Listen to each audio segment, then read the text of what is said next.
good evening. Welcome to Prime TV News on Asala Full Moon Poya Day. With me, Iftia Abdul Qadir. A look at your headlines first.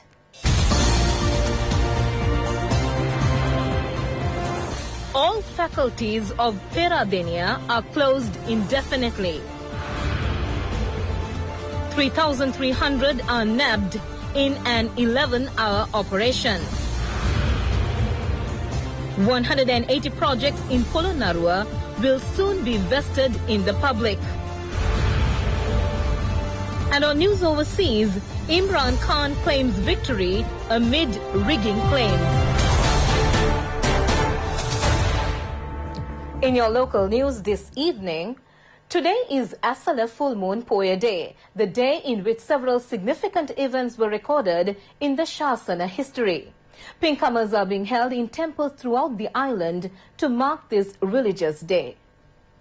Buddha's preaching of his first sermon to the 5 ascetics took place at the Deer Park near Varanasi on an Asalapoya day, thereby inaugurating his public ministry. The other noteworthy events connected with this day include the conception of the Bodhisattva in the womb of Queen Mahamaya, his great renunciation, the performance of the twin miracle, and his preaching the Abhidhamma for the first time in the Tautisa heaven. This full moon Poya program of the President's Sadham Yatra Dhamma Sermon series was held at the Pahala Lenagala Vihara in Varakapola. The Dhamma sermon was delivered by the chief incumbent of the Maha Kappina Valawa Sima Malaka Naga Vihara of Balapitiya, the Venerable Balapitiya Siri Sivali Thera. Among those present to listen to the sermon were Minister Ranjit Siambalapitiya, Sabaragamuwa Governor Niluka Ekanayaka and President's Additional Secretary Anil Vanigasurya.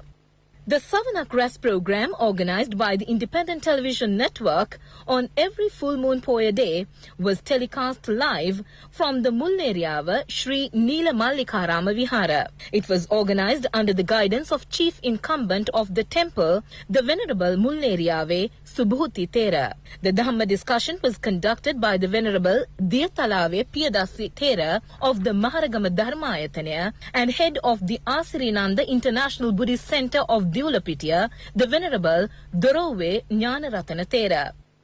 The ITN-FM Shasanaloka program was also broadcast from the Mulleriyava Sri Neela Mallikarama Vihara. Pirikara, including sets of books, were offered to the Samanera bhikkhus. A notable feature was the presentation of gifts to the parents of these novice monks. All faculties of the Peradeniya University have been closed down until further notice. Vice-Chancellor Professor Upulbi Basnayaka said that this decision was taken due to a chaotic situation that had surfaced within the university. Clashes erupted between the administrative authority and students based on several matters, including the ban imposed on a group of students from the engineering faculty in sitting the examination for not complying with the 80% attendance. This was the cause for the closure of the university. Accordingly, a 2-month holiday period has been announced for all students of the university with effect from today. The undergraduates have been instructed to vacate from the hostels and the university premises before 6 p.m. today. The administrative authority said that the reopening date for academic activities will be informed through the media in the near future. Students have been barred from entering the university during this period. According to the Vice-Chancellor, the permission of the Chief Disciplinary Officer or the Chief Security Officer is necessary during the period to enter the university premises for any urgent requirement. 3,325 individuals involved in various offences, including warranties, have been nabbed during a special police operation mooted within the last 11 hours throughout the country. Police media spokesman SP Ruan Gunasekara said that more than 16,000 police officers were involved in this massive operation. The police media spokesman said that 16,422 police officers joined in this operation. 54 drunken drivers were nabbed while 948 warranties were also arrested. 938 suspects wanted for various crimes were apprehended in this operation. 812 suspects were taken into custody for engaging in illicit drug trafficking. There were also 84 suspects nabbed for various offences. 2 suspects were rounded up with firearms. 5,808 cases were obtained with respect to vehicles. Meanwhile, the Kandana police had succeeded in nabbing a woman along with 400 packets of heroin during the police operation. She is a 53-year-old residing in the Kandana area. In other local stories, the presentation of the Green Energy Champion 2017 award to the Sri Lanka Institute of Development Administration, which clinched last year's Green Energy Trophy, took place under the patronage of President Maithripala Sirisena. More than 80 applications had been submitted by the home units, local government institutions, universities and government agencies, as well as small and medium-scale businesses in this respect. The event was organized by the Foreign Affairs Office of the German government and the Ministry of Power and Renewable Energy. The purpose of this task was to seek ideas on the use of energy austerity and renewable energy. Ministers Ranjit Madhumabandara and Ranjit Siamalapitia joined in this awards ceremony. 10 million rupees was given to the renewable energy package presented by the Sri Lanka Institute of Development Administration. Also, Ananda College Colombo was adjudged the winner of the first round of the Green Energy Champion project.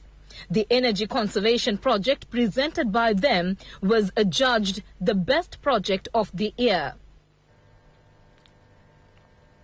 The Cabinet of Ministers has decided to grant appointments to 19,000 graduates in the public service. The government's intention is to initially grant appointments to 4,000 graduates. Minister Rajitha Senaratne said that the Cabinet had approved the granting of jobs for graduates. Initially, 4,000 graduates will get jobs and thereafter 15,000. A majority will be given to the internal group. Priority will also be given to them in the next phase. But he also said that jobs will also be given to external graduates. The present government is sensitive about the issues confronted by the graduates and is implementing a solution to secure maximum services from them to the country. The government will not only be granting them appointments, but will also impart to them a special training in their jobs. Some who were recruited as development officers in the past had not received even a chair or desk to engage in their duties in office. They were even not entrusted with a special job other than leaving for their homes after an 8-hour service. The present government succeeded in changing the history of them being a burden to the country, merely paying a salary not only those engaged in public service, but also to recruited unemployed graduates. It is in this context that the government has decided to impart special training to the newly recruited graduates. Going beyond this move, the government is also paying attention to graduate candidates in universities. It is in this respect that financial assistance is being given to graduate candidates to launch new enterprises under the Enterprise Sri Lanka program. The government has already begun the process of converting the students while pursuing studies within universities and thereafter leading lives in society without being a burden to the country even after leaving the university. You're watching Prime TV News, and still on the local scene, compensation has been provided to people of more areas impacted by the floods experienced during last year within the Matara district. The handing over of compensation took place under the patronage of Minister Sagala Ratnayaka. A sum of 18.6 million rupees was given as compensation on behalf of 428 business centres damaged by floods within the Pitabaddara Divisional Secretariat Division. The compensation was handed over at the Pitabaddara Divisional Secretariat. The compensation was handed over by Minister Sagala Ratnayaka. Meanwhile, the handing over of compensation to families affected by the floods within the Pitabeddara Divisional Secretariat Division took place at the Pitabeddara Navodaya Secondary School auditorium. 431 individuals received compensation. Addressing the function, the minister said that justice will be meted out to the people of Matara if any injustice had been caused. In the meantime, the Regional Coordinating Committee meeting related to the Pitabeddara and Kottapulla Divisional Secretariat Divisions was also held under the patronage of Minister Sagala Ratnayaka. Present on the occasion were Provincial Councillors Veerasumana Veerasinghe and Lal Premanath. The policy of the Good Governance Administration is to strengthen the economy of the people and make them the powers of society. This comment has been made by Minister Sajith Premadasa. The minister was speaking at the opening of the Kuruluveva Ransilugama Model Village at Navagattegama in Puttalam. This was the 97th village to be constructed under the Shelter for All Reawakening Model Village program. The model village consists of 21 housing units. The expenditure incurred on the scheme was 22.1 million rupees. The presentation of deeds for the houses, granting housing loans for low-income families in the area, and the granting of self-employment jobs took place parallel to this event. Among those who joined in the occasion were State Ministers Palitha Rangebandara and Niroshan Pereira and Parliamentarian Shanta Abesekara. Investigations are being carried out on several directions into the missing child in the Samanalavatte area in Balangoda. 4 police stations are involved in these activities. This 10-year-old child has gone missing in the thick forest in the Samanalavatte area in Balangoda. The child had entered the forest in search of his father, who had gone to collect firewood. Since then, no information had been received about the child. It has not yet been able to trace the child despite operations carried out jointly by the security sectors and the police with the support of the villagers. Doubts have so far surfaced whether the child had been abducted. Accordingly, the police teams are conducting operations. All arrangements are in place for the vesting in the public 180 development projects that have been launched in 655 villages in the Polonnarua district. These come under 7 divisional secretariat divisions. These projects have been launched under the Pibidemu Polonnarua program. Polonnarua was an underdeveloped district under every government that was in power. The people in the region were embroiled in a series of unresolved issues when the present government assumed office. The abundant kidney disease is main among them. Seeking water for the agricultural industry and the lack of pure drinking water are others. There were also many shortcomings in the field of education, health, roads and infrastructure. The Pibidemu Polonnarua program was launched with the aim of finding immediate solutions to these problems. Accordingly, the development projects undertaken by line ministries and the provincial council under the Pibidemu Polonnarua program was in the region of 60,000 million rupees. Development is being carried out under the leadership of the armed forces based on 3 education divisions. Construction is being carried out on 18 fields, while development is in progress in many sectors, including schools, religious places, road reconstruction, and the development of archaeological sites. The Hinguragoda Education Zone is being developed under the Air Force, the Dimbulagal Education Zone under the Navy, and the Polonnarua Education Zone under the Army. Under this development program, 112 tanks in the Polonnarua district are being reconstructed to meet the needs of the farmer community. The value of the constructions which have been completed and slated to be vested in the public is nearly 20 million rupees.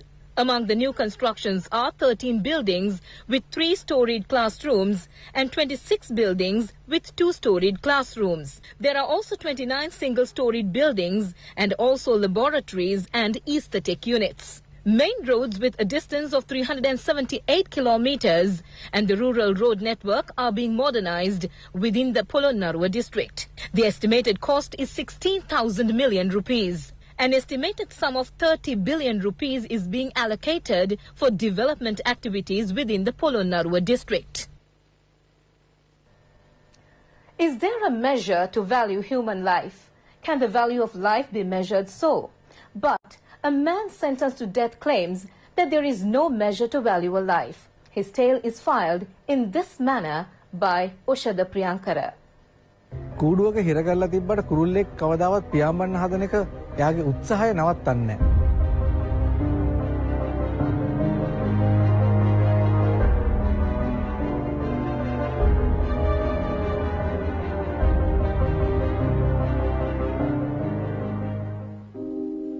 මම බමුණුසිංහ ආරච්චිගේ ලක්මිනී ඉන්දික බමුණුසිංහ. මට කොළඹ මහාධිකරණය මගින් මනුෂ්‍ය ඝාතනයක් සම්බන්ධව වරදකරු කරලා දඬුවමක් ලබා දුන්නා මරණ දඬුවම අවුරුදු 5ක්. තවදුරටත් ඉගෙන ගන්න ඕනේ කියලා හිතුවේයි. මට හිතුණා මේ කාලයෙන් අපිට ආයෙ නැවත ලබා ගන්න බෑ. මේක අර්ථාන්විතයට ගෙවා දමන්න ඕනේ කාලයක් තමයි මේ වටිනා කාලයක් හම්බුනේ. ඒ හින්දා මම තීරණය කළා මගේ අධ්‍යාපනයට ඉදිරියට කරගෙන යන්න. මම සමාජ විද්‍යාංශයෙන් පශ්චාත් උපාධිය ලබා ගත්තා. මේ ප්‍රතිඵල නිකුත් වුණා. මේ ගිය සතියේ එහා සතියේ සුළු බාධාවක් තිබුණ නැත්තේ නැහැ. බාහිර සමාජයත් එක්ක තියෙන සම්බන්ධතා සීමා වීම නිසා එහෙම බාධාවක් තිබුණා. නමුත් තමන්ගේ අවශ්‍යතාවය ඒක අභිබවා තියෙනවා නම් මේ ඕනම දෙයක් අපිට අවශ්‍ය විදිහට කරන්න පුළුවන්. මෙහෙ රෑ 10ට වගේ ලයිට් නිවන්නේ මම ඊට පස්සේ මේ බාධාකාරී පරිසරය බොහොම අඩු වෙනවා ඊට පස්සේ. ඉතින් ඊට පස්සේ මම දවල් නිදාගෙන රෑ පාඩම් කරන අධ්‍යයන කටයුතු කරගෙන යන්න කටයුතු කළා. උද්‍යෝගය සහ උනන්දුමත් තමයි මට මේ වගේ සාර්ථක ගමනක් යන්න පුළුවන් වුණේ.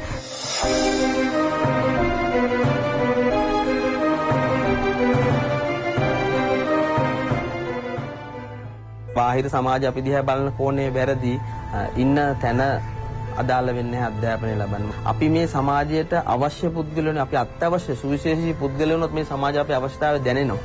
අන්න එදාට අපිව මේ සමාජයට ප්‍රතික්ෂේප කරන්න බැරි වෙනවා. ඇසට ඇසක් දතට දතක් කියන හමුරාබි සංකල්පය අද ලෝකෙන් බැහැර වෙන කාලයක් මේ තියෙන්නේ. මේ මිනිසුන්ව පුනරුත්ථාපනය කරගන්න බැරි නම් අපි ඇත්තටම මේ රටේ පාලකයෝ ලැජ්ජ වෙන්න ඕනේ. මිනිහෙක් මැරුවොත් එහෙම නැත්නම් තමන් වැරදි මග ගිහිල්ලා මොකක් හරි වැරද්දක් කළොත් ඒ වැරද්ද නිවැරදි කරන්න මරණ දඬුවමෙන් කෙලවර වෙනවා නම් එතකොට හැමදාම මේකේ ප්‍රශ්නේ ඉතුරු වෙන නිසා ප්‍රශ්න උත්තරයක් නැහැ. එදා අඟුලිමාල හාමුදුරුවන්ව එල්ලලා මැරුවා නම් එහෙම නැත්නම් අඟුලිමාල හාමුදුරුවන්ගේ දිවි තොර කළා නම් අද අපේ රටම අපේ ලෝකෙටම සමස්ත බෞද්ධයන්ට මොනතරම් අසාධාරණ සිද්ධ වෙනවද? එහෙම වුණා නම් අද අපි උපදිනකොට මවකට කියන අඟුලිමාල පිරිත එහෙමනම් එහෙම අහන්න පිරිතක් නැති වෙනවා. සමාජය හැමදාම වෙනස් කළේ වෙනස් කරන්න ඕනේ කියලා හිතුවා. එහෙම තු ගතානුගතික විදිහට පැවැත්මක් ගේ මිනිසුන්ගේ සමාජය වෙනස් වුන්නේ නැහැ.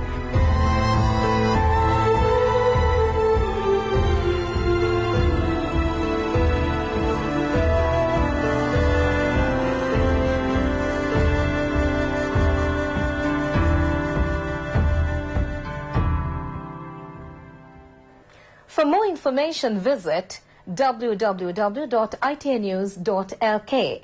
Together with the rest of the news team, I'm Iftia, wishing you a pleasant evening and a fantastic weekend. Bye-bye.